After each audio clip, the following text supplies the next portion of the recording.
আসসালামু আলাইকুম সবাইকে। আজকে ভাবলাম একদম অন্যরকম একটা কিছু তৈরি করি। তাই বানিয়ে ফেললাম গরুর মাংসের ঝাল ঝাল ভর্তা। এই ভর্তার মেইন সিক্রেট হলো প্রচুর পরিমাণে রসুন আর আদা। আদা দিলে এই ভর্তা একটা দারুণ ঘ্রাণ আসে। আর যেহেতু আমি ঝাল প্রেমী তাই কাঁচা লঙ্কার কোনো কমতি রাখিনি।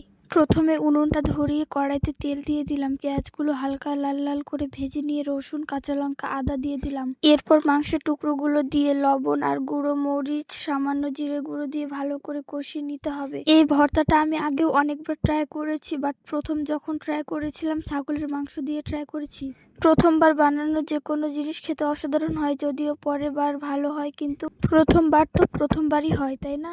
মাংসটা জল দিয়ে সেদ্ধ করে নিতে হবে। আজকের রান্নায় আমার ভাইও আমাকে বেশ সাহায্য করেছে। ভাই বোন মিলে রান্না করার আনন্দই আলাদা। মাংসটা যখন একদম নরম হয়ে কষানো হয়ে গেল তখন একটা থালায় তুলে নিলাম।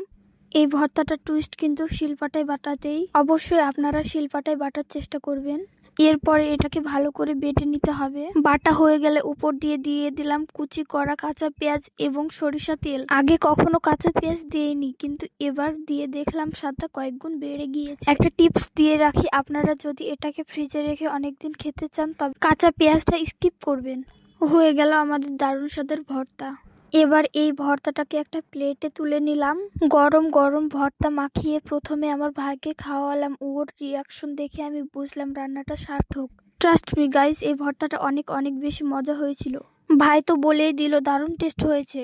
অবশ্যই ট্রাই করবেন এটা।